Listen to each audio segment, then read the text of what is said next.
What's happening, everyone?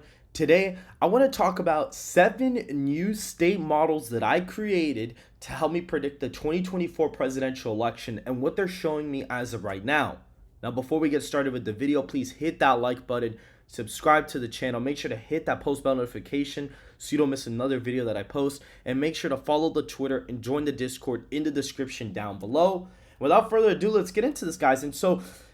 So Trump barely lost the last election. In Wisconsin, Georgia, Arizona, he barely lost the presidential election by a mere couple of thousand votes. It wasn't anything crazy. And the 7 swing states that I created models for are Nevada, Arizona, Georgia, North Carolina, Pennsylvania, Michigan, and Wisconsin. I'm going to break down how this was done. So you could see there's a bunch of crap on your screen. You're like, what the hell is going on here? So what I did, right? The first state I think I did on this was Wisconsin. So what I did is I basically created the model, and the way it works is it accounts for the presidential approval rating, the RCP aggregate in the state, and then what happens is you have the county, every single county, the margin from 2012, the county margin from 2016, the swing and the trend, which all get factored into here. And then over here, you have all of the Dem votes, the Republican votes, Dem vote, Republican votes from 2012, 2016. It creates an average of how many votes there are. Then you have the raw number of votes, which gets calculated, which is then adjusted to 2020, because the whole point is that the model is supposed to be as accurate to 2020 as possible.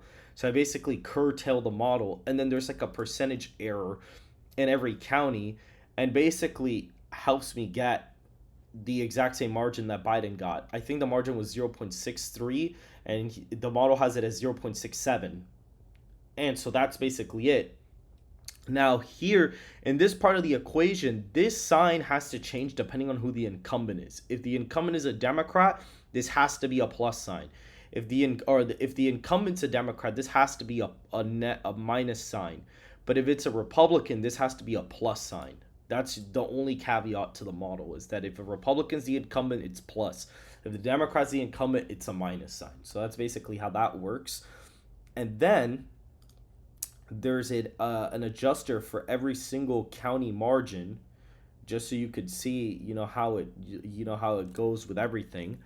And then in 2024, when you factor in Biden's approval rating and the RCP aggregate, those are the only 2 things I'm changing here. And then here you have the 2016, 2020 county margins. You have the 2016 votes, 2020 votes. And so the only thing that gets changed in terms of what you can play around with that's not static data is the approval rating from Biden and the RCP aggregate. And what I did is the percentage error, I ended up coming out with an average, and I ended up plugging that into the margins here, because you can't really deduce whether or not each county is going to have the exact same margin of error. So the best thing to do is just to produce an average error out of all of the errors from the state, and it's a 0.3 sway to the right based out of the average. And so basically out of that, Trump is ahead in Wisconsin by 2 points. He wins Wisconsin according to the model by 2 points. It has all the vote totals from all the counties and everything. And this model has him up by 2 points. In Wisconsin here, he did a decent in some of the white working class areas. He could have done a lot better, but he kind of didn't.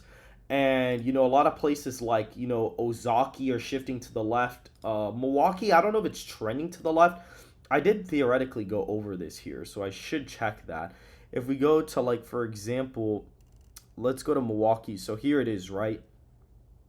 If we were to go this way, you could see it technically trended a point Democrat from 2020. So from 2016 to 2020, it trended a half a point Democrat, basically. So that's how that went. If you look at Ozaki actually, if you look at Ozaki, it actually trended Republican, believe it or not. It actually got a point more Republican in 2020, and it actually trended Republican, which is interesting. You have all the averages and everything, and that gives Donald Trump a 2-point victory in the state. The next state, Arizona did the exact same thing.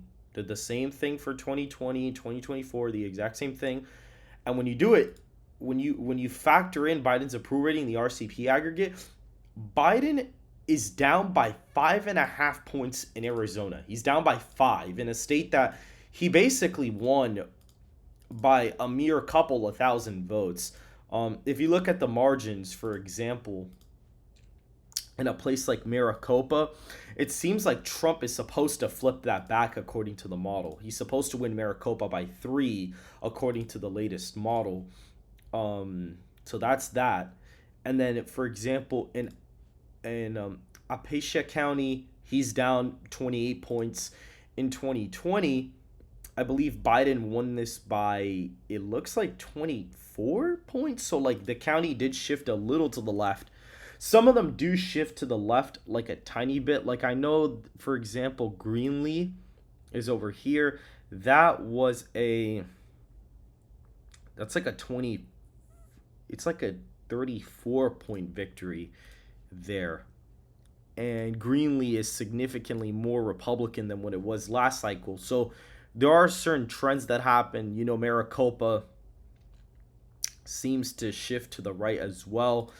And so when you average all these errors out, you apply it to every single county, Trump ends up winning the state by 5.5 points as of right now. The next state I did is the state of Nevada, where, again, exact same thing as the other ones. He's up by 3.2 in the RCP aggregate. Biden's approval rating, I should change this to Biden, is minus 15 nationwide. Did the exact same thing.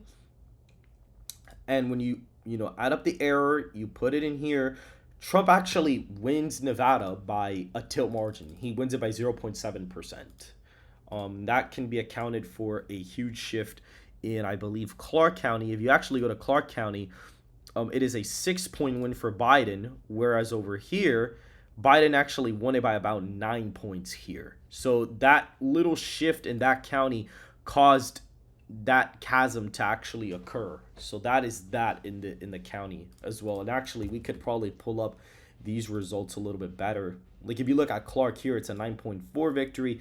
Here, it's only a 6-point victory. But that narrow gap of that vote closing up makes a difference. Even Washoe County was a 4.5% victory here. Now it's only a 1.8% margin of victory. So Biden still wins those counties, but it's a lot closer, and Trump basically wins the state by like 10,000 votes. It's a really close state. He barely ends up winning it. But overall, the shift in the big city areas, especially with Hispanics, that's definitely pushing him to the right there as well. If you look at Michigan, Trump is winning the state by 0.3% according to my model. He wins it by about 0.3%.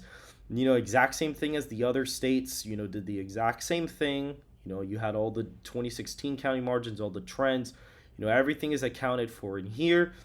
And that ends up basically giving Trump a victory of 0.3 in the state. Now, if you look at let's look at a big city area and see what happened.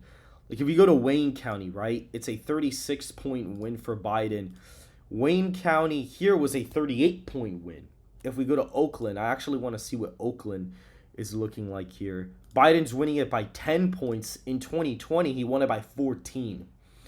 Genesee County, or Genesee, I would say, I guess you could say, Biden is up in the here by 8.7.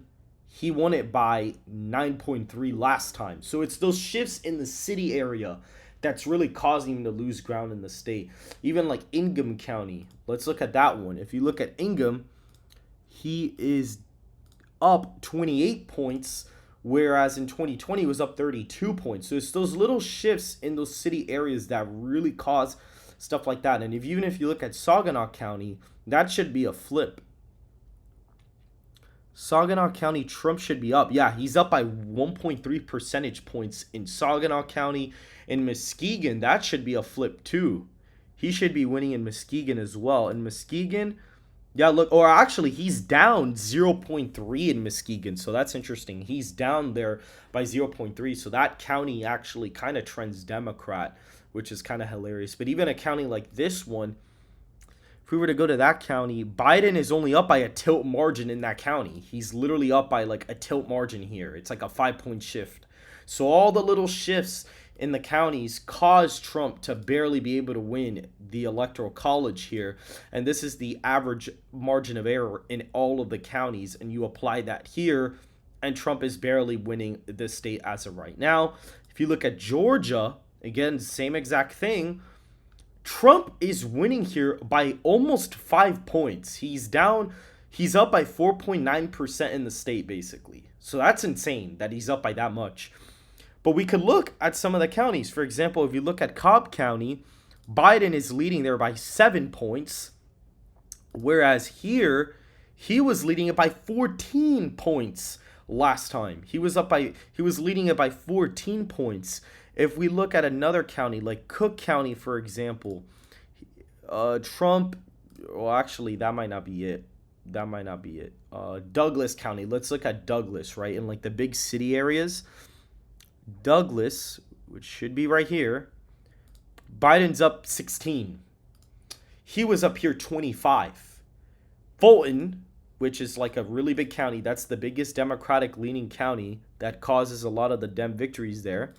If you go to Fulton, Biden's leading there by 42. Here, he was leading by 46, and that is a very big population center. You see about almost a million votes there, 500,000 votes there. And so that shift in Trump's favor gains him a couple thousand votes in the state. And if you look at it like a rural county, like let's say, I think a lot of the rural county shifting also really help him out too. I think he wins Washington, believe it or not, on this model. I think he does actually win that Washington county. He's up by like half a point there. He's literally up by half a point in Washington. So he does flip that back according to the model. I probably will put out county maps for this at some point. Like I probably will actually put out a county map so people could see, like what's really going on here. And so that's basically it for Georgia. He, basically is almost winning it by a likely margin, which is hilarious. And then if you go to North Carolina, Trump is up in the state by 10 points. He's up by over 10, and all the states here are basically characterized as states that would probably go, are not worthy of doing the model because more than likely they're going to go one way or another. Maybe if you guys would want me to do a model for Minnesota or New Hampshire or Maine, I could kind of tackle that. Maine would be an interesting one because Maine may actually flip. Like that may genuinely be a flip because of the RCP aggregate is literally, or like the aggregate in general, Trump's ahead by like 4 points in the aggregate right now or something like that. So yeah, but he's not even, it's considered a safe state. I'm going to put it likely just because I did the model, but it is a plus 10 victory for Trump, which is a way bigger margin than before, like way bigger. It's a big difference. And the reason why that happens is because if you look at North Carolina here, first of all, it was already right trending in some areas. So like, let's look at Northampton County, right, which is trending. They're trending Republican. Even if you look over here, I believe it, we go down to Northampton and we find it. It's a right trending county. So if we were to go to Northampton and see Biden's margin of victory, he's only winning there by 15 points. For example, he's only winning there by 15. If we find a big population center like Wake, for example, Biden is winning here by about... He's winning here by 17, whereas in 2020, let's see where Wake would be. He was winning it by 26. So that's a big difference. That's already a huge difference. Literally going from 26 to 17 points is basically a 10-point shift. That's a big difference. Even in a county like Wilson, for example, Trump's ahead there now by 7 points. He's up by 7 in a county that he lost by 2. Even in like New Hanover or something like that, like some random county like this one, he's ahead there by 6 points now, whereas he was losing it by 2 here. So it's like there's really big shifts in some of these counties to the point where it's like even like a county like this one, he is now up here by 8 points. And in 20 over here, let me see if I could find it. I had it here and then I lost it. I don't know why I didn't. Oh, look, see, okay, 3.5 here. The model has him winning by 8.7. So it's like these 5-point shifts in every single county is causing him to basically win the state by like 10 points as of right now. And that's with the RCP aggregate being very favorable for him and etc. And actually, I just realized I didn't even shift this. I didn't even fix this from the 2020 RCP aggregate actually. So actually, if we look at the RCP aggregate, he's probably leading this by more than what I even have him winning it by actually now. I just realized I completely forgot to fix that. So he's probably winning it by more actually. I forgot because that's the 2020 lead that Trump had back then. But now he's leading that aggregate by a sweet 4.6%. So now he's winning it by 12 points. So that's like gone off that category. So now he's up by 12. And that's with Biden's approval rating in the RCP aggregate and all the trends involved and the error in the state in general, because the error in the state was pretty large. It was a 3.6 average error leaning to the right. And so when you apply that to every county, that kind of does shift the results quite a bit. Even a place like, look, Northampton, Biden is, only up by 14. In Orange, he's up only by 43. Whereas, like, for example, here, if we could find Orange, he was up by 51 in that election. So it's like these little shifts in the counties that are really, really causing Trump to gain a lot in the state. That's really all it is. I want to actually do county maps for these. I really do. I really want to do county maps for these because I think they'd be pretty interesting to do, to be honest. And then, so yeah, he's winning the state by 12. And then the last state here is Pennsylvania, which has Trump winning by 0.4%. So he wins it by 0.4. So it's really close. It's really, really close. It's super, super close, right? It's a really close county. Very, very close. Like, it's not that off. Like, it's a really, really close state. And even if you look at, like, for example, there's a Northampton here. Trump's up by 1.1. Biden won that same county by 0.72. If you look at Erie County, let's look at Erie County on the model. If we were to go to Erie, Trump is actually barely losing Erie, apparently, which is kind of funny. He's like losing it by the skin of his teeth, but he's winning Northampton. And if you look at like Lackawanna, for example, that's a big county. If you look at like Lackawanna, where Scranton is, Biden is only up there by 6 points, whereas in here he was up by 2. And then like Bucks County, he was up by 4 points. If you go to Bucks right now, he's up by 3, but it's still less than before. Like, it's still way less. And I mean, yeah, those counties are trending to the left. Like Chester, he's up 17 points there. Right now, he's up by 13 points. Even though realistically it is a left trending. Well, technically it's actually a right trending county. But yeah, overall, Biden is barely losing the state of Pennsylvania. So really, Trump could basically afford to lose Michigan and Pennsylvania and even lose Nevada because those are the tilt margins according to my model. And so as of right now, guys, basically with the 7 swing state polls, this is basically what you're looking at in terms of the electorate. This is basically what you're looking at. You're looking at Wisconsin plus 2, Michigan plus 0.3, Pennsylvania plus 0.4, Nevada plus 0.7, Arizona plus 5.5 almost, in Georgia 4.9, and then North Carolina plus 12. That's basically what the model is showing as of right now. Again, I'll be going back and tweaking some of these. But if you guys do actually want me to do another state, like you could put it in the comments or like whatever, or put it on the community tab, like be like, hey, do this state. I want to see this one. And there could be kind of a series that we do. And then I'll just have a freaking model for the whole election. That'd be freaking awesome if I could do it. I mean, it's going to take time, but I'll just do it based off of requested states. And so if you guys did enjoy the video, please hit that like button, subscribe to the channel, make sure to hit that post bell notification, and make sure to follow the Twitter and join the Discord in the description down below. And I hope to see you guys very, very soon.